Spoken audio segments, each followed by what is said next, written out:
But you were too frightened to attend. An excuse. You were too frightened to attend. I would never go to a protest. So when did you talk to them? Other people. So when did you talk to them? I've spoken to individuals. Yeah, when? With their opinions. When? Over the last couple of weeks. How? And there's always an excuse. But how have you spoken to these? How have you spoken? Can I? No, of course you can't. Not if you're going to come on my radio and say things that aren't true. But it is true. Well, of course it isn't. Every single. Ariana Grande concert. Well, I don't want to imagine that. I'm talking about marches. Stop it. I feel bad for the people. A caller rang James O'Brien, insisting the pro-Palestinian marches are hate marches that always erupt in violence. She said she'd spoken to the marchers herself. Then she admitted she was too frightened to ever attend one. And that was only the beginning of the problem with her argument. Because by the end, James walks her somewhere she really doesn't want to be. Let's watch it together. And before I tell you to like and hit that subscribe button, please allow me the chance to earn that from you. Hi, James. Hello. I'll tell you what it is. With so much unrest and so much fear within the Jewish community, most of these pro-Palestinian protests erupt in violence. There's there's hate that's called out, and I think... No, they don't, because I have to be clear on this, they don't erupt in violence. There have been I think there were 9 arrests and there have been 5 charges, including people arrested for attacking... Well, I'll run you through it all, actually. There's been a racially aggravated public order offence by a person of no fixed abode who allegedly shouted racist abuse. There's a public order offence after a can of beer was allegedly thrown at a protester in Whitehall. There's been an actual bodily harm charge after an officer was allegedly assaulted and suffered a head injury, which also happened at the Countryside Alliance March a few years ago. And then you've got another racially aggravated public order offence relating to an allegedly racist placard. And then you've got a 16-year-old boy who can't be identified because of his age, has been charged with a public order offence after directing verbal abuse at officers. So you understand I can't let you say they always erupt into violence when they categorically don't. Well, there is a lot of hate. I mean, they're looking for... Let's not gloss over it. You have to accept that you cannot say they always erupt into violence when they categorically don't. And but there are things that the police won't if that's the basis of your position, then your position becomes untenable immediately. There is hate. Would you not agree with that? There's hate everywhere. There's hate on the West Bank at the moment. You've seen what the American Secretary of... Can I say anything? Yes, of course you can, as long as it's true. When you think about the fear that Jewish people are feeling all over the country, something that exacerbates that and something that makes them feel even more scared. I mean, there are no Jewish people that would feel comfortable to go into a Palestinian protest, and even the word there were Jewish people on it. There were Jewish people on the march, and you've seen the footage from Central Station in New York as well of Jewish people protesting. They're far extremists, and in terms of their support, their anti-Israel narrative. But that it's not. But if the fact is that people would be scared to go to a protest like that, whereas in direct contrast to that, the Israeli... But again, I'm sorry you feel I'm interrupting you, but if you say things that aren't true, I have to. There were Jewish people on the march on Saturday. Okay. But the majority... So they wouldn't be... You can't say they'd be scared to go, can you? It is very scary. It is very scary. No, I'm not disputing that you're scared. I'm just disputing your claim that it always erupts into violence and that Jewish people would be too scared to attend to demonstrate their sympathy for Palestinian people being killed. Because neither of those things are true. No, what I'm not saying is that people can't march in solidarity, but the fact is it's a protest which ends up often being anti-Israel. There were 3 women who were wearing pictures out of 100,000 people. That's not the point. The point is that it is. Of course, it's the point. Of course, it's the point, because you can call those people hateful, you can call those people insightful, but you can't call the march a hate march. Because of what 3 women did. Between a march and a protest rather than a vigil or like solidarity, there's a big difference. Well, you can call it whatever you want. With hate. No, but there is a difference. You can't dispute that. I can dispute anything I want. Standing peacefully in vigil and market and thinking about the people the victims, etc. And absolutely, I think no one wants. So it's the fact that they're walking. Innocent civilians. It's the fact that they're walking. It has a much angrier tone. Well, there is huge anger about all the Palestinians being killed, just as there was huge anger about all the Israelis killed on October the 7th. You must have been angry. You must have been angry. I was devastated. Okay. It was heartbreaking. Well, I was angry. There's a very different... Well, there's a very different. I was very, very angry. I response. don't know if you heard the show. I was absolutely livid. Yeah, but what were you angry about? The murder of 1,400 Israelis. But was that anger directed at the horrific terrorists? Or Of course it was. Was that compassion and devastation for the victims? It was both.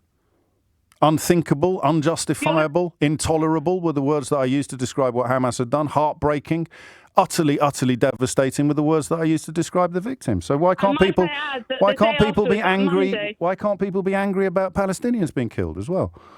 I just want to shout out that the first day that you did your show was brilliant. You were really compassionate, really kind, really sensitive, absolutely. And really angry. Yes, but I think there's more anger. What does I mean? It's about compassion and being devastated. And being angry. Necessarily do something. And being angry. So if I'm allowed to be angry about the killing of Israelis, why can't I be angry about the killing of Gazans? Why can't people march in anger at the killing of Palestinians? It's about compassion. That's the difference. Okay. So how do people show their compassion? Anger then says, who can I fight? Anger is, who can I punish? And that's why I had to pick you up at the beginning on the claims that it always erupted into violence when it simply doesn't. So no one's really looking for a fight. Anger. No one's looking for a fight. I don't mean violence I mean violence as in anger, and and that leads on to who can I blame? You can't. Unfortunately, Suella Braverman might want to outlaw anger, but even she would struggle to pull that one off, Anna. You can't tell people what they can and can't be angry about any more than I would dream of telling you. Absolutely, but we can have expectations. Go on. The anger then channels into anti-Israel. Well, that is what happens. And then it becomes problematic. But until it does, it isn't. But when you say anti-Israel, you could say anti-Israeli army, anti-Likud. But that's not true. Well, I don't know that you can read the minds of everybody. Very interesting. I don't know if you've looked at the works of the late Rabbi Lord Jonathan Sachs. I'm familiar with some of his work, yes. He has an incredible video that he's explaining how sometimes actually anti-Zionism is the new anti-Semitism. How it's changed over from the Middle Ages. You're going a little bit off message now, because what we're talking. Saying that it's not anti-Israel. It's also no, anti-Semitic. I'm not. I'm saying you can't read anybody's mind. There are plenty of people in Israel who've got huge problems with what is going on. Are they anti-Semitic? And that's what I believe Suella Braverman. Are they anti-Semitic? No, people can have issues with the policies. People can be angry about policies, and they can be Jewish, and they can be angry with Israeli policies, but you wouldn't dream of calling them anti-Semitic. But I haven't heard any pro-Palestinian march that's come out to condemn Hamas. Well, how much attention have you been paying? How many of them have you spoken to? Plenty. Really? Yeah, it's very interesting having conversations. But you were too frightened to attend. You were too frightened to attend. But I would never go to a protest. So when did you talk to them? Other people. So when did you talk to them? I've spoken to individuals. Yeah, when? With their opinions. When? Over the last couple of weeks. How? And there's always an excuse. But how have you spoken to these? How have you spoken? No, of course you can't. Not if you're going to come on my radio and say things that aren't true. But it is true. Well, of course it isn't. Every single. Ariana Grande concert. Well, I don't want to imagine that. I'm talking about marches. No, stop it. I feel bad for the people that were killed, but you're making stuff up again. Very, very frustrated. You're making stuff up again. No, I'm not. That's the exact same parallel. You're having an imaginary conversation about a completely different atrocity. No, but what I'm saying to you is the fact is that there needs to be condemnation. Just before you go, where is your expression? I know you would avail yourself of this opportunity, your compassion for the people being killed in Gaza now. Absolutely. I said that straight away. I said that earlier on. I said, I do not want to see any innocent civilians, and it's horrific, and it's heartbreaking, and I read an article. So would you call for it to end then? I would call for Israel to do whatever it can to Well, you can't have it both ways, can you? It's called self-defense. Okay, well, that's not called compassion then.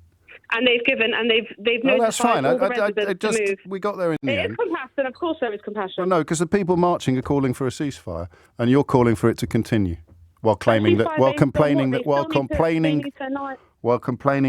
that other people aren't being compassionate. So the people calling for the killing to end are the angry ones who are causing fear, and you calling for it to continue are the compassionate one. Do you see where you've ended up, Anna? No, you probably don't, do you? Let me start where James O'Brien starts, because it sets the tone for everything. A caller, Anna, rings in genuinely frightened. She talks about the fear in the Jewish community, and James does not dismiss that for a second.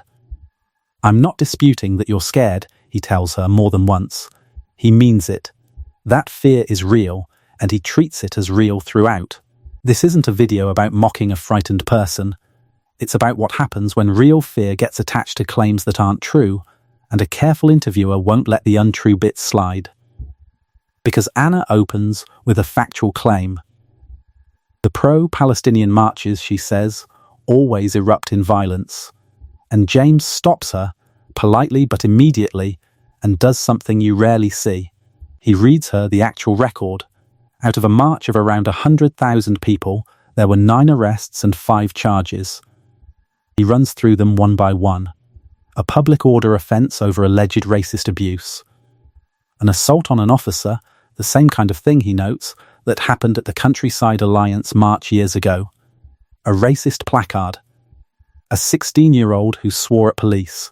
That's the list. And his point is simple and unarguable.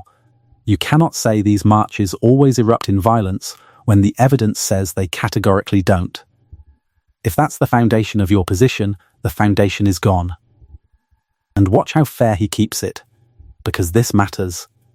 He doesn't deny there was hate on display. There were 3 women wearing vile images, he acknowledges that.